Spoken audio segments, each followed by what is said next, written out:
نحمده ونصلي على رسوله الكريم أما بعد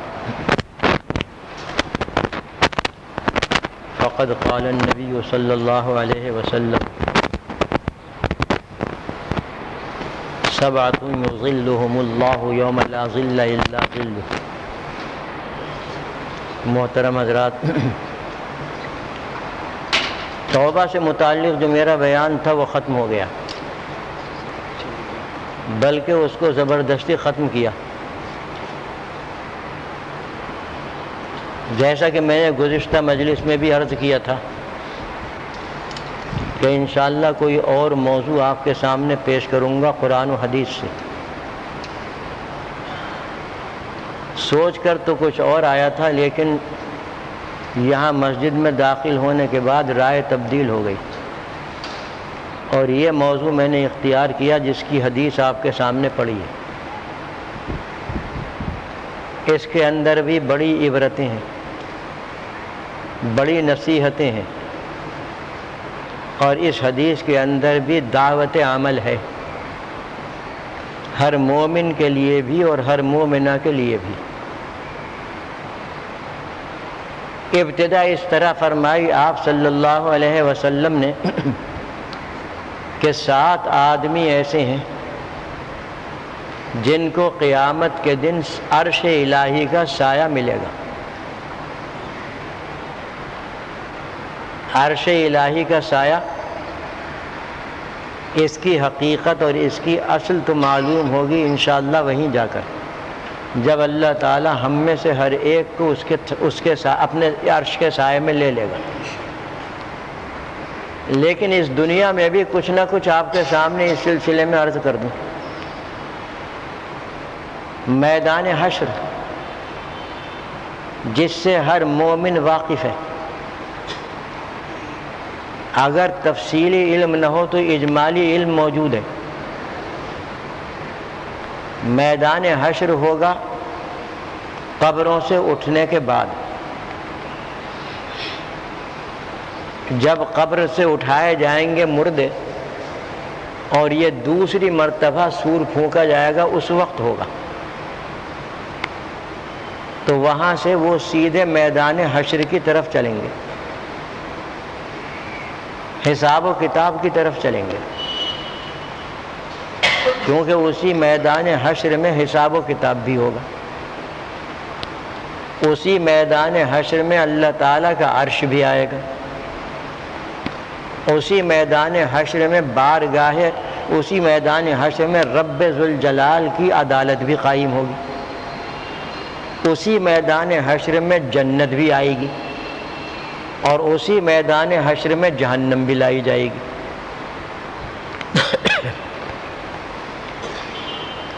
یہ ہے میدان حشر.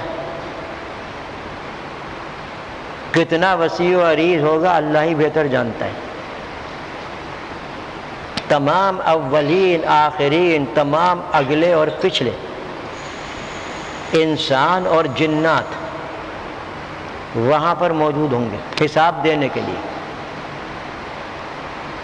اور ملائکہ اور فرشتے لا تعداد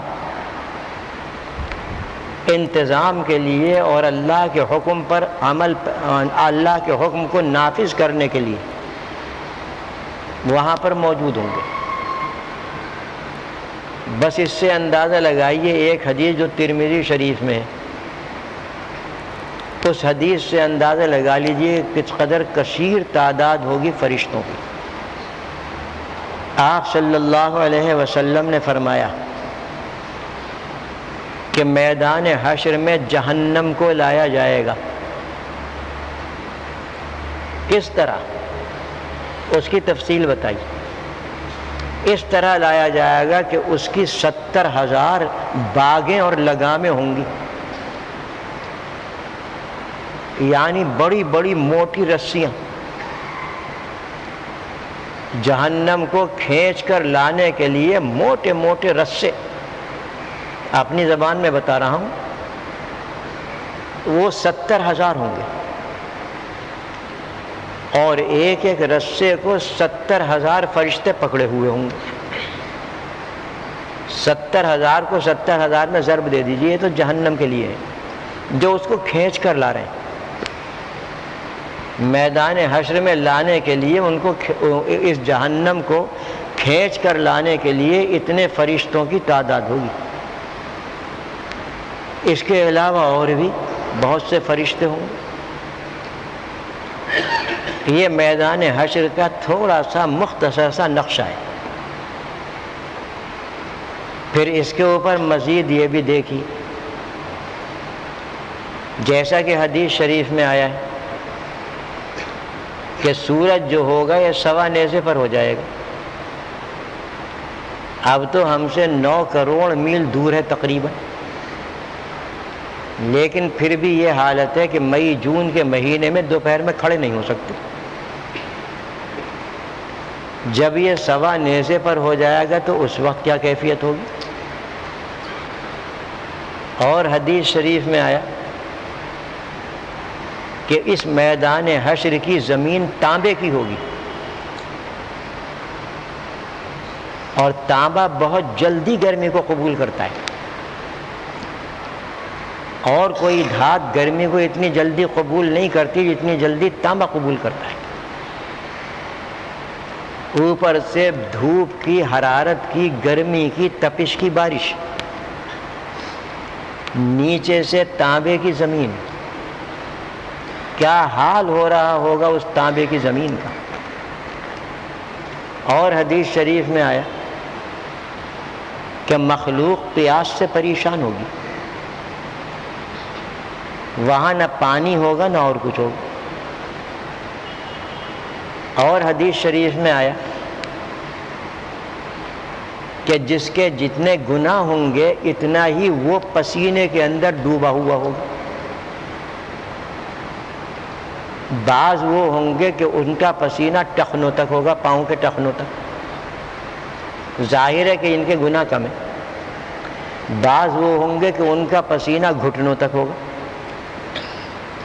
بعض وہ ہوں گے کہ ان کا پسینہ ناف تک ہوگا۔ فرمایا آپ نے کہ بعض وہ ہوں گے کہ ان کا پسینہ ناک تک ہوگا۔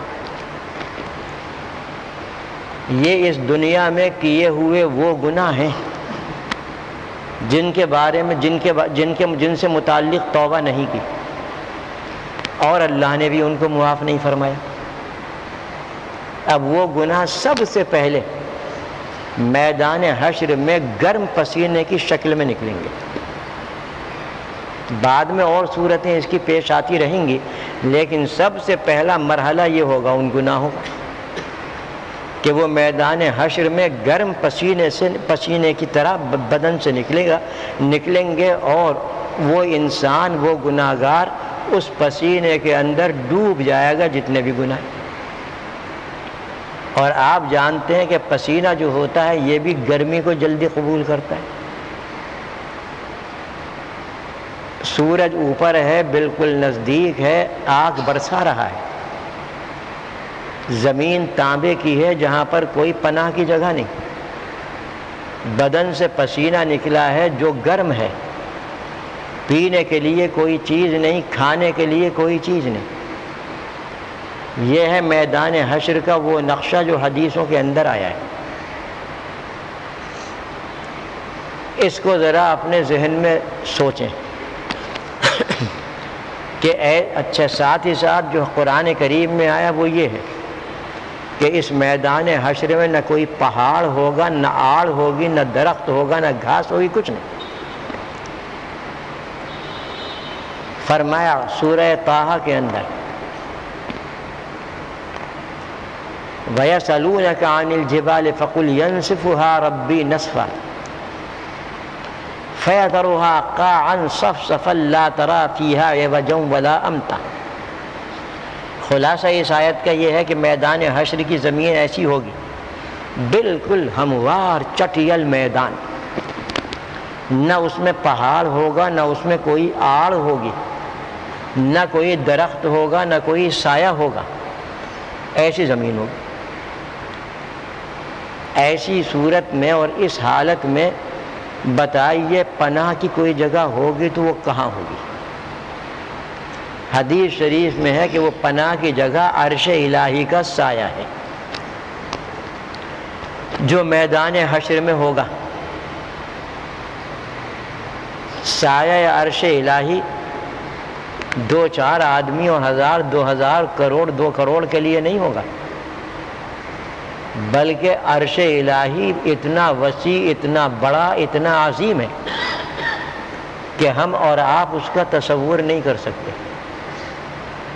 اس کائنات کو جس کے بارے میں آج تک انکشافات، جدید تحقیقات ہو رہی ہیں اور اب تک یہ انسان پہنچا نہیں اس کی حقیقت تک، اس پوری کائنات کو آسمان گھیرے ہوئے، نکل کے نہیں جا سکتا کوئی ان سے، اس کائنات سے نکل کے کوئی جا نہیں سکتا۔ آسمان چاروں طرف سے گھیرے ہوئے، پوری کائنات کو، صرف زمین کو ہی نہیں بلکہ یہ پوری کائنات، اس کے اندر جتنا بھی اللہ نے پیدا کیا ہے نظام اپنا، وہ سب کا سب اس سب کو گھیرے ہوئے ہے پہلا آسمان۔ اور پہلے آسمان سے اوپر اتنے ہی فاصلے پر کہ جتنا زمین سے آسمان کا فاصلہ ہے، اتنے ہی فاصلے پر دوسرا آسمان ہے، اس نے سب کو گھیر لیا۔ پھر اتنے ہی فاصلے پر تیسرا، چوتھا، پانچواں، چھٹا آسمان ہے، ساتواں آسمان، ہر ایک دوسرے کو گھیرے ہوئے۔ صرف سمجھانے کے لیے چھوٹی سی مثال دیتا ہوں تاکہ سمجھ میں آ جائے۔ جیسے پیاز کے اوپر چھلکے ہوتے ہیں کہ ایک کے اوپر ایک چھلکا، اس کے اوپر دوسرا چھلکا، پھر تیسرا چھلکا، لیکن اس میں خلا نہیں ہوتا، وہ تو چپکے ہوئے ہوتے ہیں۔ ایسے ہی ان آسمان، جتنے بھی آسمان ہیں، ساتواں آسمان ان سب کو گھیرے ہوئے۔ کتنی بلندی ہوگی انسان اس کو پہنچ نہیں سکتا، اس کی عقل پہنچ نہیں سکتی۔ 7ویں آسمان کے اوپر عرش الہی ہے اور 7ویں آسمان سے اس کا فاصلہ عرش الہی کا اتنا ہی ہے جتنا فاصلہ زمین سے اس آسمان کا۔ وہ عرش الہی ان تمام آسمانوں کو گھیرے ہوئے۔ اب آپ بتائیے کتنا وسیع و عریض اور کتنا عظیم ہے وہ۔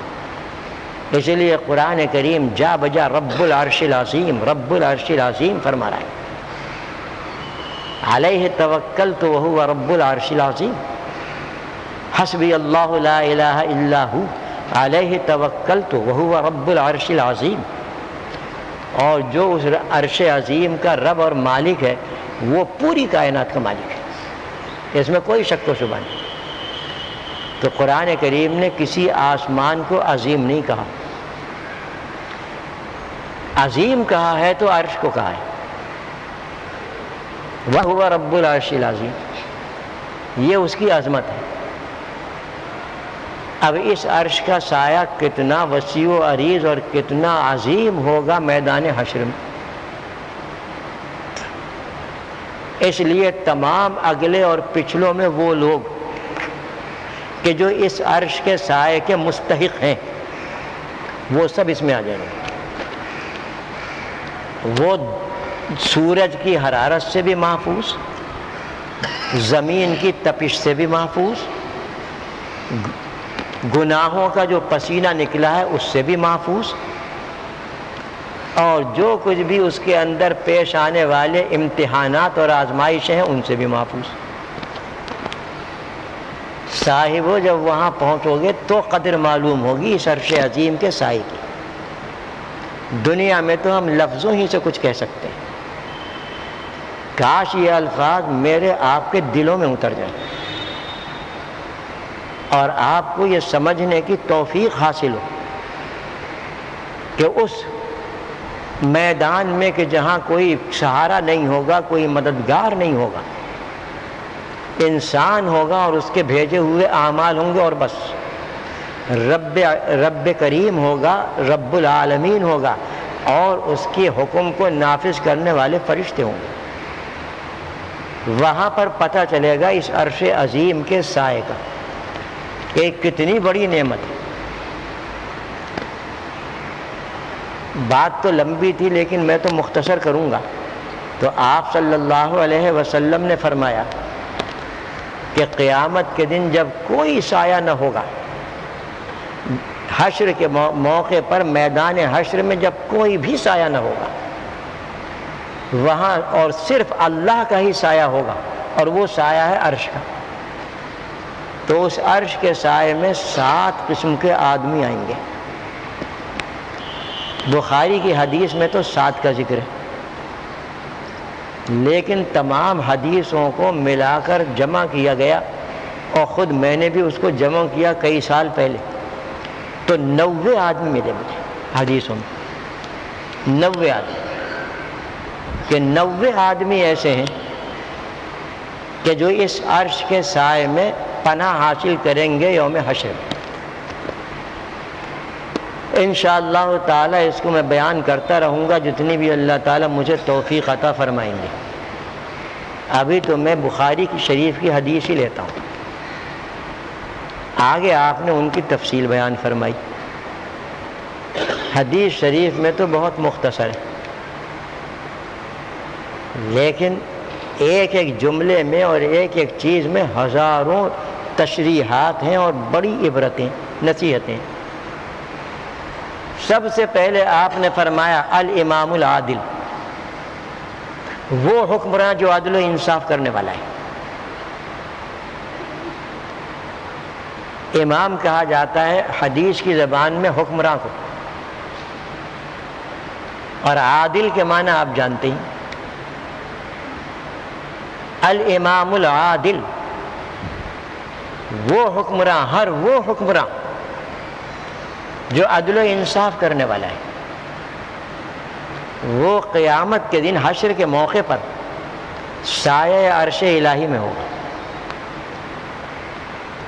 حکمرانی بڑی خطرناک چیز ہے. اگرچہ ہمارے دلوں کی اور ہمارے بعض بھائیوں کے دلوں کی خواہش ہے، لیکن بڑی خطرناک چیز ہے. اتنی خطرناک چیز ہے کہ اگر آپ حدیثوں کو دیکھیں اس سلسلے میں تو کانوں پر ہاتھ رکھ کے آپ 70 مرتبہ پناہ طلب کریں گے حکمرانی سے. یہ تو ان ملعونوں نے، خبیثوں نے ہمارے ذہن کو پلٹ دیا کہ حکمرانی کو مقصود اصلی بنا دیا، حکومت کو اس زندگی کا مقصود بنا دیا.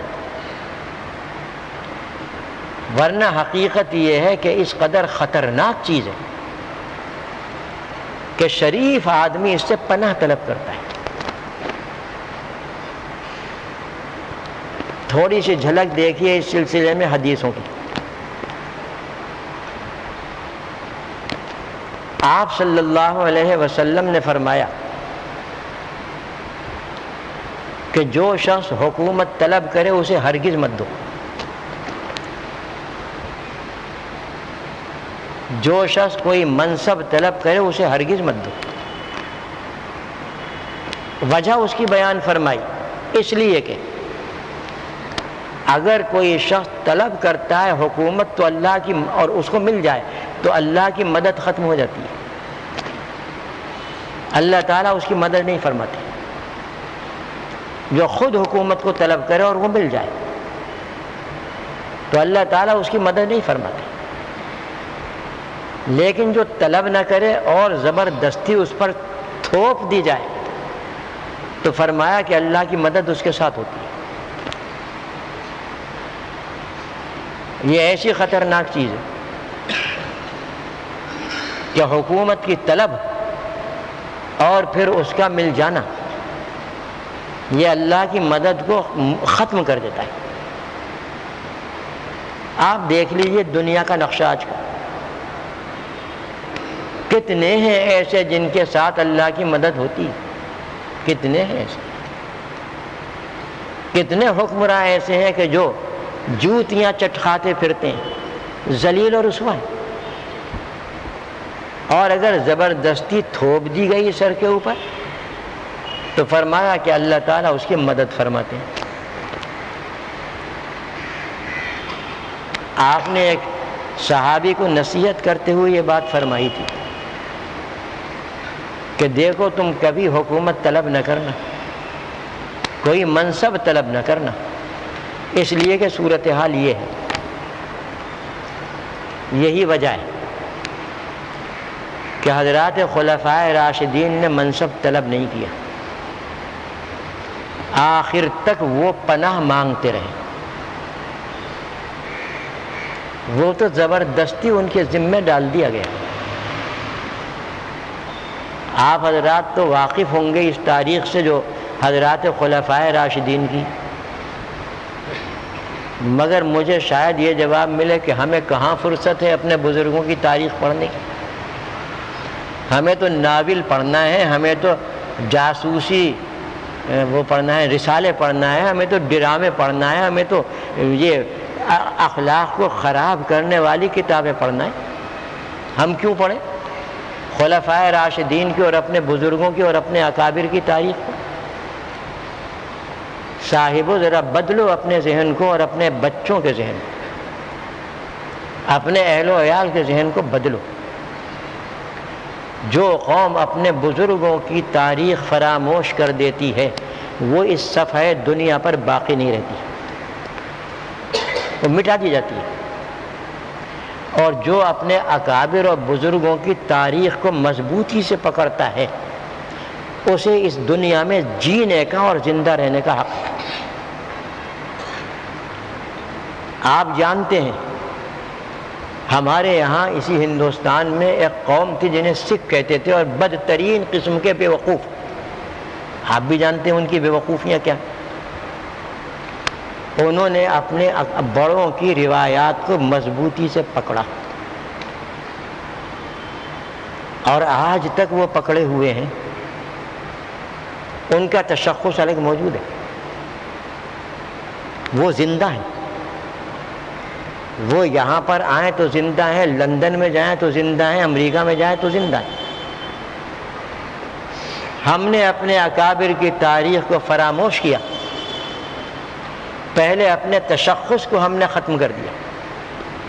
ہماری صورت دیکھ کر کوئی آدمی یہ نہیں کہہ سکتا کہ یہ مسلمان ہے یا کوئی اور، ہم نے تشخص ختم کیا۔ ہمارے لباس کو دیکھ کر کوئی یہ نہیں حکم لگا سکتا کہ یہ مسلمانوں کا لباس ہے، ہمارے اور طرز معاشرت کو دیکھ کر کوئی یہ نہیں کہے گا کہ یہ مسلمانوں کی ہے، اس لیے ہم نے اپنے تشخص کا ختم کیا۔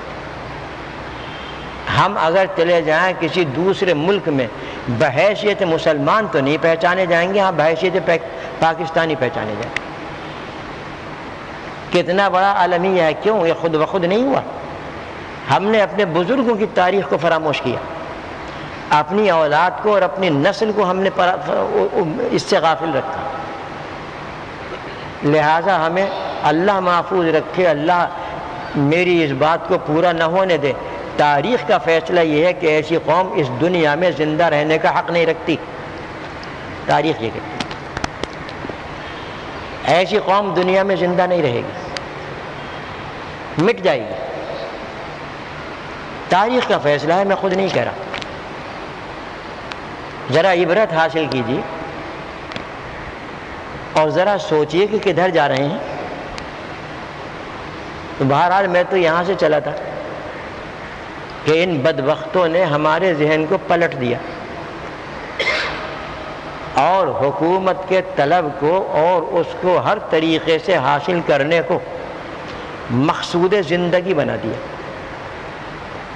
حتیٰ کہ رشوتیں دے کر حاصل ہو تو کر لو، سفارشوں سے حاصل ہو تو سفارشیں کرا لو، کسی کو قتل کر کے ناحق قتل کر کے حاصل ہوتی ہے تو قتل کر دو، کسی کا حق مار کر حاصل ہوتی ہے تو حق مار لو، لیکن حاصل کرو۔ حضرات خلفائے راشدین نے کبھی منصب اور حکومت طلب نہیں کیا۔ حضرت صدیق اکبر جو سب سے پہلے خلیفہ ہیں حضور اکرم صلی اللہ علیہ وسلم کے بعد اور خلیفہ رسول ہیں، ان کے حالات میں آپ نے پڑھا ہوگا، نہیں پڑھا ہے تو مختصر بتا دوں گا، اس لیے کہ میں تو زبردستی آپ کے ذہنوں میں بزرگوں کی تاریخ ٹھوستا ہوں۔ کہ خدا کرے نیچے اتر جائے۔ آپ صلی اللہ علیہ وسلم کی وفات ہو گئی جو ربیع الاول بروز دوشنبہ سن 11 ہجری کو ہوئی۔ تاریخ میں نے ذکر نہیں کی کیونکہ اس میں کثیر اختلاف ہے۔ وفات کے بعد وفات ہوئی آپ کی زوال کے وقت، بروز دوشنبہ زوال کے وقت وفات ہوئی، زوال سے کچھ پہلے۔ حضرات صحابہ کرام غم کے اندر بالکل ہلاک ہو رہے تھے۔ شام کا وقت ہوا، سب بالکل حواس باختہ، تو کسی نے آ کر اطلاع دی حضرت صدیق اکبر کو۔ وہ مسجد میں بیٹھے تھے اس وقت، اور فاروق اعظم بھی دونوں بیٹھے تھے ساتھ، کہ جلدی سے جائیے حضرات انصار کے پاس، اس لیے کہ وہ کوئی اپنا خلیفہ مقرر کر رہے ہیں، منتخب کر رہے ہیں، اور یہ اس وقت میں بڑا مہلک ہوتا۔ یہ دونوں بزرگ فوراً اٹھ گئے اور پہنچ گئے۔ واقعتاً وہاں پر یہی صورت تھی، اور قریب تھا کہ وہ خلیفہ مقرر کر لیں اور منتخب کر لیں اپنے میں سے کسی ایک کو۔ ان کی تشریف لے جانے کے بعد ازسرنو بحث شروع ہوئی۔ حضرت صدیق اکبر نے چند حدیثیں سنا دی جن کو سن کر تمام حضرات انصار خاموش ہو گئے۔ حدیث کا حاصل یہ تھا، پہلی حدیث کا، کہ آپ صلی اللہ علیہ وسلم نے یہ فرمایا ہے کہ حکمراں تو قریش کے قبیلے سے ہوگا، یہ فرمایا ہے۔ حضرات انصار قریشی نہیں تھے۔ اس کو سن کر سب خاموش ہو گئے۔ چنانچہ صدیق اکبر نے کہا، بہت مختصر کر رہا ہوں، صدیق اکبر نے کہا کہ یہ عمر بیٹھے ہوئے ہیں، ان کے ہاتھ پر بیعت کر لو، انہیں خلیفہ بنا لو۔ حضرت عمر نے عرض کیا کہ آپ کے ہوتے ہوئے کوئی اور خلیفہ نہیں ہوگا، ہم آپ کے ہاتھ پر بیعت کریں گے۔ اتنا سننا تھا کہ حضرات انصار میں سے کچھ آدمی آگے بڑھے اور حضرت صدیق اکبر کا ہاتھ پکڑ کر ان کے ہاتھ پر بیعت کر دی، ان کو خلیفہ مان لیا۔ پھر فاروق اعظم نے اور جتنے بھی اس جگہ موجود تھے سب نے مان لیا۔ یہ وقت تو گزر گیا۔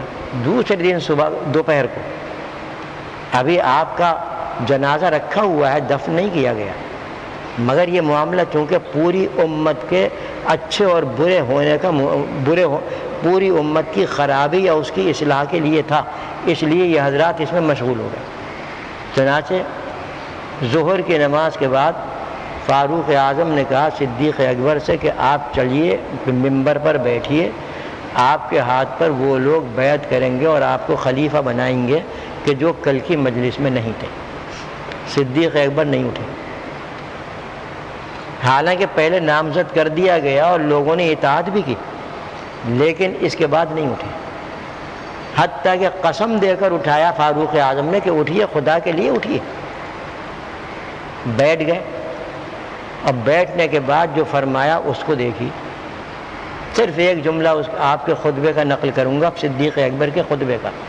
فرمایا ایھا الناس انی قد امرت علیکم ولست بافضلکم، بس مجھے تمہارے اوپر امیر اور حاکم بنا دیا گیا، یعنی میری تمنا نہیں تھی، میری خواہش نہیں تھی،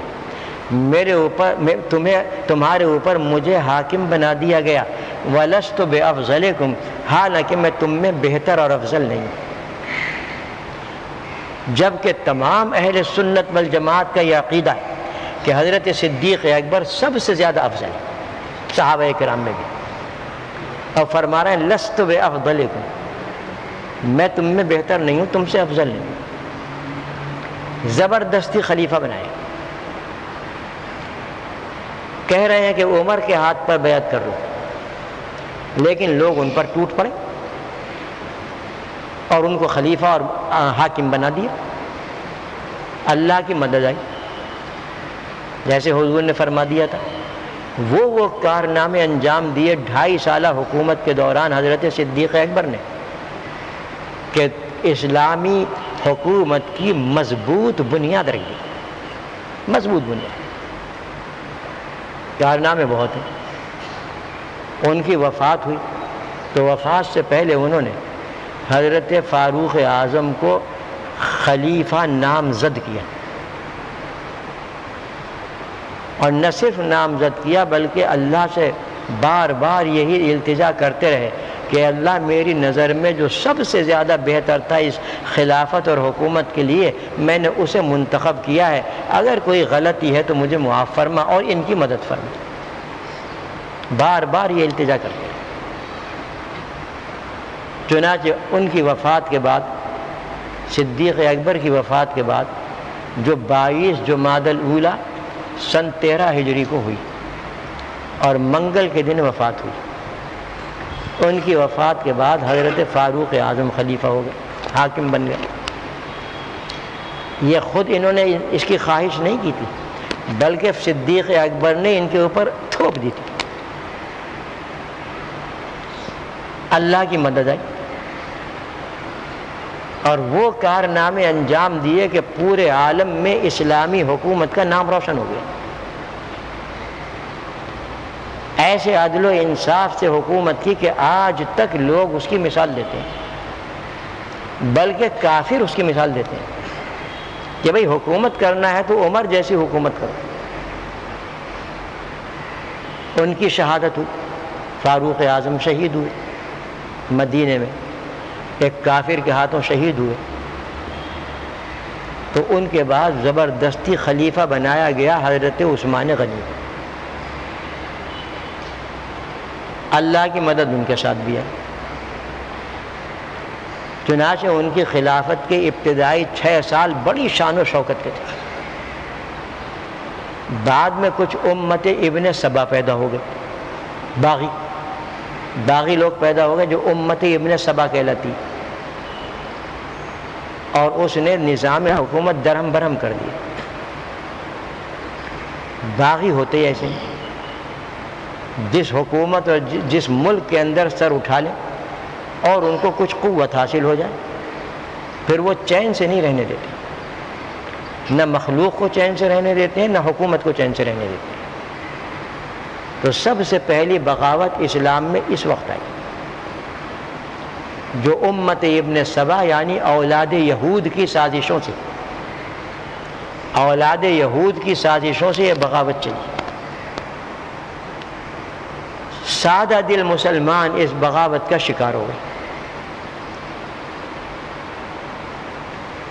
چنانچہ ان کی شہادت کے بعد حضرت علی کرم اللہ وجہ کو زبردستی خلیفہ بنایا گیا۔ بھاگ رہے تھے وہ خلافت سے، حکمرانی سے، گھر میں چھپ کر بیٹھ گئے، لیکن لوگ گھر میں داخل ہو گئے، زبردستی پکڑ کے لائے، مسجد نبوی میں بٹھا کر ان کے ہاتھ پر بیعت خلافت۔ اللہ نے ان سے بھی بڑے بڑے کام لیے۔ یہ ہے ان بزرگوں کی خلافت اور حکمرانی کا تھوڑا سا نقشہ۔ اللہ نے، آپ نے تو یہ قانون بتا دیا اللہ کا کہ جو